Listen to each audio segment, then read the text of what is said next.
E aí, galera? Aqui nós somos alunos da Universidade Federal do Piauí e estamos aqui com o objetivo de falar para vocês um pouco de telecomunicações e redes. As empresas estão se tornando empresas conectadas em rede. A internet em redes locais do tipo intranet, entre uma empresa e seus parceiros comerciais, extranets e outros tipos de redes se tornaram a principal infraestrutura de informática de muitas organizações.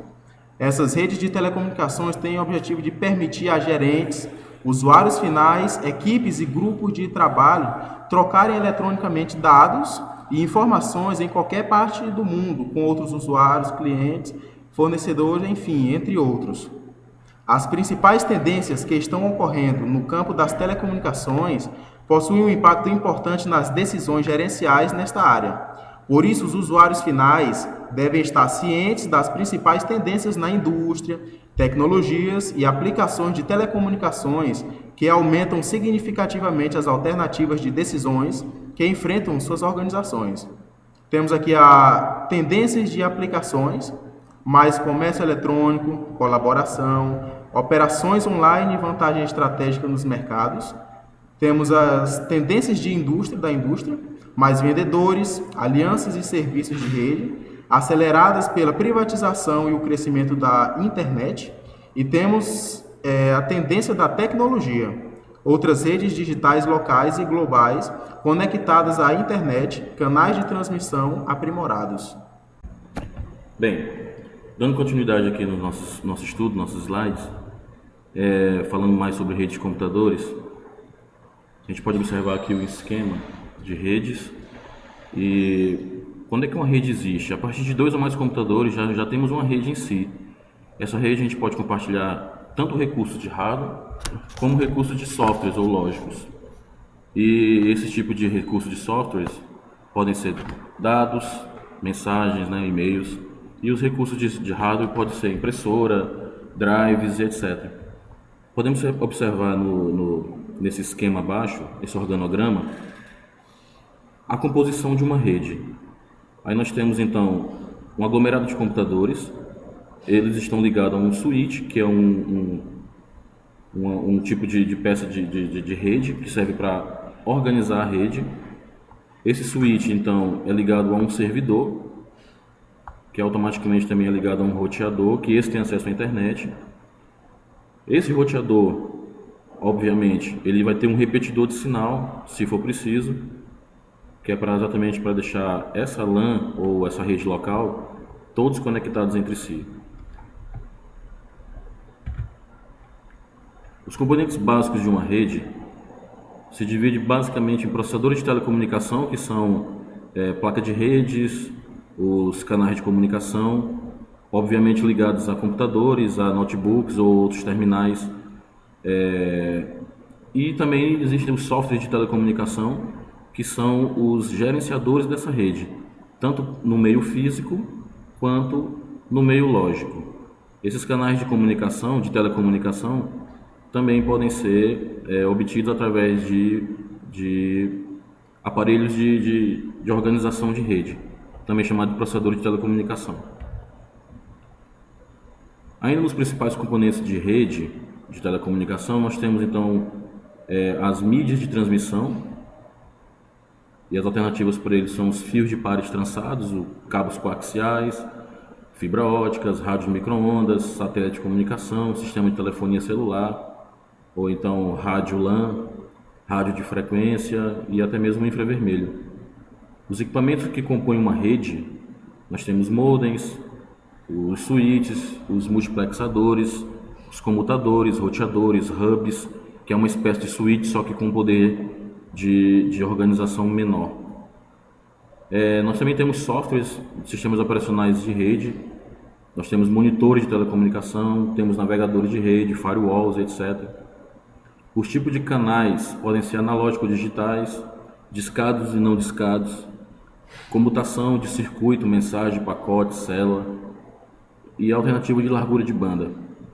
E a topologia de rede ou arquitetura, nós temos do tipo ponto a ponto, do tipo multiponto, do tipo estrela, anel, barramento, topologia OSI, TCP/IP, que é o principal protocolo de acesso há uma rede, a internet, e temos outros protocolos também que exigem um estudo mais profundo.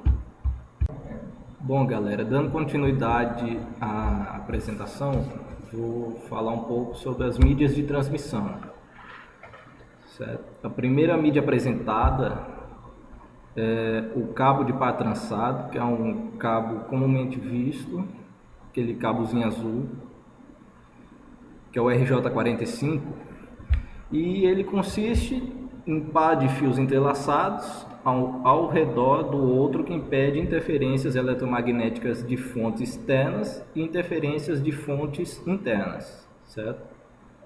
Próximo cabo é o cabo coaxial, que é um cabo um pouco mais antigo. Ele não é muito utilizado ainda pelas mídias internet, mas ainda se encontra. Ele é constituído por um fio de cobre rodeado de uma blindagem com diversas camadas concêntricas de condutores e isolantes, daí o nome coaxial.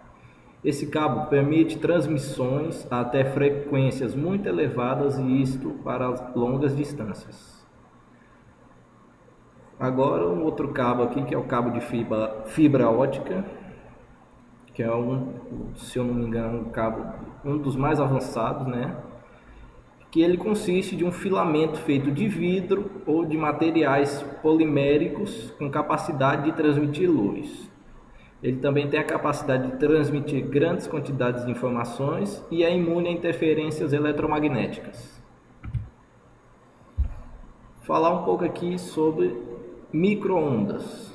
O que são micro-ondas? São ondas eletromagnéticas com comprimentos de onda maior do que os raios infravermelhos, utilizadas em redes locais através da tecnologia Bluetooth, Wi-Fi, WiMAX e algumas transmissões de internet via rádio, em frequências específicas.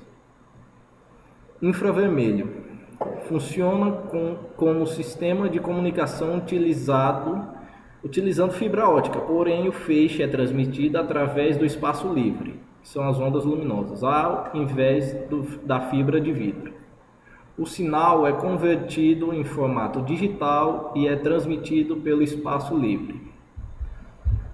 Antenas via satélite utilizam a atmosfera como meio para transmitir sinais.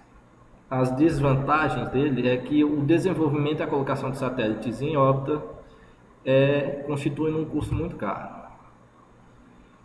Rádio consiste em distribuir o sinal da internet captado por um link dedicado, utilizando antenas e distribuindo-os através de POPs espalhados pela cidade, formando uma grande rede de usuários. As desvantagens da utilização da internet via rádio é que a velocidade de acesso é frequentemente interferida devido a barreiras naturais que cortam as ondas de rádio. E a internet sem fio, comumente chamada de wireless, que o acesso sem fios à internet, a intranets e a extranets está crescendo com a proliferação dos instrumentos de informações capazes de operar em rede. E uma das desvantagens da rede wireless que é as limitações de distância. Bom, pessoal, dando continuidade ao assunto, que é telecomunicações e redes, precisamos também apresentar alguns equipamentos que fazem com que a rede funcione, que são equipamentos de rede. Dentre eles existe um modem, que permite uma conexão ponto a ponto, em inglês put-to-pitch, entre dois computadores utilizando linha telefônica. Também existe o hub, que interliga computadores em uma rede local, funciona como repetidor de sinal. O switch funciona como repetidor de sinal também, de rede, mas possibilita uma segmentação do tráfego, permitindo um melhor uso da banda de comunicação, que pode ser gerenciado, diferente do hub, que não pode ser gerenciado. Existe também o roteador, que interliga duas redes distintas através de um sinal com fio ou sem fio, e os multiplexadores, dispositivos que codificam as informações de duas ou mais fontes de dados em um único canal. E os comutadores, que são utilizados em telecomunicações para interligar um assinante com outro assinante. Pode ser analógico ou digitais. E esses sistemas, eles também não seriam nada se não tivesse softwares para rodarem. Eles utilizam um sistema operacional de rede, que é um conjunto de módulos que amplia os sistemas operacionais, completando-os com um conjunto de funções básicas e de uso geral, que tornam transparente o uso de recursos compartilhados da rede. E o gerenciador de rede, que este faz o controle de qualquer objeto possível de ser monitorado numa estrutura de recursos físicos e lógicos de uma rede, e que pode ser distribuídos em diversos ambientes, geograficamente próximos ou não, visando garantir o seu funcionamento contínuo, assim como para assegurar um elevado grau de qualidade dos serviços oferecidos pela rede. Bom, galera, eu vou falar aqui agora um pouco sobre dois tipos de redes de telecomunicações. São as redes remotas e as redes locais. Vou começar a falar um pouco sobre a rede remota WAN, que são as redes metropolitanas. Essas redes remotas são redes de telecomunicações que cobrem amplas áreas geográficas. Essas redes podem cobrir áreas como uma grande cidade, ou uma área metropolitana, um país e até continentes. E aí agora também falar um pouquinho sobre as redes locais, LAN, que são redes de telecomunicações que conectam dispositivos de processamento de informações dentro de uma área física limitada. Essas redes cobrem áreas como escritório, salas de aula, prédios, fábricas, entre outros. E algumas das características dessas redes locais inclui o uso de várias mídias de telecomunicações, como cabeamento telefônico comum, cabo coaxial ou sistemas de rádio sem fio, para interconectar as estações de trabalho de microcomputadores e periféricos de computadores.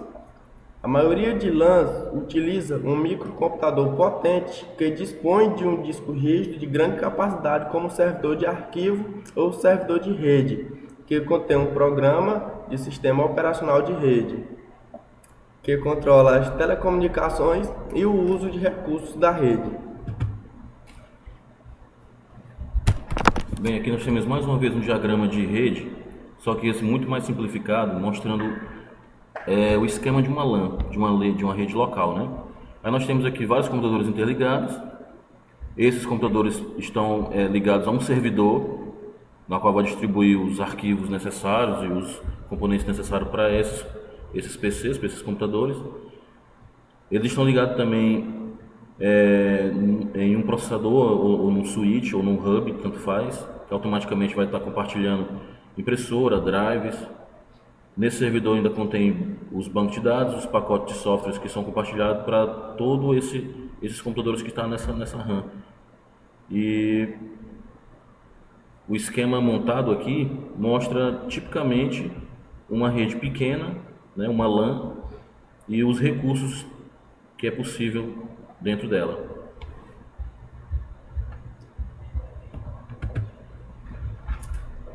Aqui vou falar também da rede privada virtual. Muitas organizações utilizam essa rede privada para estabelecer intranets e extranets seguras. Uma rede privada virtual é uma rede segura que utiliza a internet como sua principal estrutura, mas se apoia em dispositivos de proteção e de segurança de suas conexões de internet e de intranet das organizações participantes. Dando continuidade aqui, vou falar um pouco sobre intranet. Intranet é uma rede de computadores privada que funciona sobre um conjunto de protocolos da internet. Consequentemente, todos os conceitos da internet aplicam-se a ela, como por exemplo, o paradigma de cliente-servidor. A informação não circula pelo mundo como na internet. As informações são acessíveis apenas à organização a que pertence e às pessoas autorizadas por ela a consultá-las. O que caracteriza a intranet é o uso das tecnologias da www no ambiente privado da empresa. Continuando aqui, falar um pouco sobre extranet. é uma parte da intranet estendida a usuários externos como representantes ou clientes. Outro uso comum do termo extranet ocorre na designação da parte privada de um site, onde apenas os usuários registrados, previamente autenticados por seu login e senha, podem navegar. Continuidade, eu vou falar um pouco sobre as tecnologias sem fios. As tecnologias sem fios baseiam-se em ondas de rádio, micro-ondas, ondas infravermelhas e pulsos de ondas luminosas visíveis para transportar comunicações digitais sem fios entre dispositivos de comunicações. As tecnologias sem fios englobam micro-ondas terrestres, satélites de comunicações, telefones celulares e PCs e sistemas de pager, rádio de dados móvel e LANs sem fio.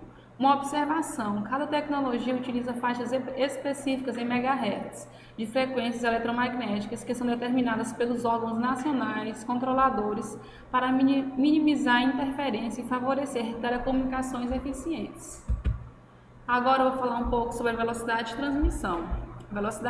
A velocidade e a capacidade de comunicações das redes de telecomunicações podem ser classificadas por largura de banda. Esta é a faixa de frequência de um canal de telecomunicações. Ela determina a taxa máxima de transmissão do canal. Temos aqui a taxa de Baud, o número de vezes que ocorre uma mudança de um sinal de comunicações de dados por segundo. Com cada mudança, um ou mais bits podem ser transmitidos, que é o bits por segundo. Banda de voz, canais analógicos de baixa velocidade que são normalmente utilizados para comunicações por voz, mas também podem ser utilizados para comunicações de dados por microcomputadores, terminais de vídeo e máquinas de fax. Banda média, são linhas alugadas especialmente condicionadas que podem controlar uma transmissão mais rápida. E por último, a banda larga, que são canais digitais de alta velocidade que permitem taxas de transmissão elevadas. Geralmente utilizam micro-ondas, fibras ópticas ou satélites de transmissão. Bom, dando continuidade e para finalizar nosso trabalho, vou apresentar novamente as vantagens e desvantagens, só que de forma mais clara do que já foi apresentado no decorrer do nosso trabalho. Uma das principais vantagens do uso das redes é o compartilhamento de arquivos de trabalho, que é um dos recursos mais utilizados porque permite que os usuários acessem arquivos armazenados em outros computadores que estejam interligados entre si. Também há o compartilhamento de programas, que permite em acessar programas que ficam instalados fisicamente no disco rígido de outros computadores, evitando o desperdício de espaço local e padronizando a versão do programa em uso. Outra vantagem é o compartilhamento de periféricos. Com a grande diversidade de mídias existentes, é inviável, por exemplo, ter-se em cada computador uma impressora ou um scanner. O próprio sistema operacional permite, de forma simples, o compartilhamento de periféricos, garantindo maior produtividade. Outra vantagem é o compartilhamento de acesso à internet, que mesmo quando se tem apenas um modem para acesso à internet, é possível compartilhar essa conexão na rede. Assim, vários usuários estão habilitados a realizar o acesso por meio de uma única conexão, geralmente ligado ao hub ou switch. Então, como tudo nessa vida tem seus pós e seus contras, o uso das redes também apresenta suas desvantagens. Entre elas, as principais são o ataque de vírus, os problemas de modo generalizado e a invasão de hackers. O ataque de vírus talvez seja um dos piores problemas encontrados nas redes locais, porque ele pode danificar os softwares instalados e até o hardware, em alguns casos. Um arquivo infectado por um vírus, ele pode se espalhar pela rede em questão de minutos, fazendo todo o sistema parar e necessitar de uma manutenção global. Além dos danos que os vírus causam ao computador, também podemos ter problemas com os equipamentos que centralizam as informações, tais como hub, switch ou servidores de rede. Problemas ocorridos nos equipamentos que centralizam os cabos de rede, que são os painéis de controle, eles podem gerar muitos problemas conhecidos e desconhecidos, talvez como lentidão da rede, lentidão de uma parte da rede ou até a sua parada definitiva, independente da topologia utilizada. Outro grande problema é a invasão de hackers, que é mais presente em redes que estejam conectadas com a internet 24 horas por dia, por meio de ADSL ou um cabo de TV. Essa conexão, ela facilita ao hacker a sua procura por portas de acesso à rede local, monitorando o tráfego da rede ou instalando programas do tipo cavalo de Troia, enviado por e-mail. Bom, finalizamos por aqui nosso trabalho. Espero que tenhamos contribuído para a melhor compreensão de vocês no trabalho que aqui foi exposto e até a próxima!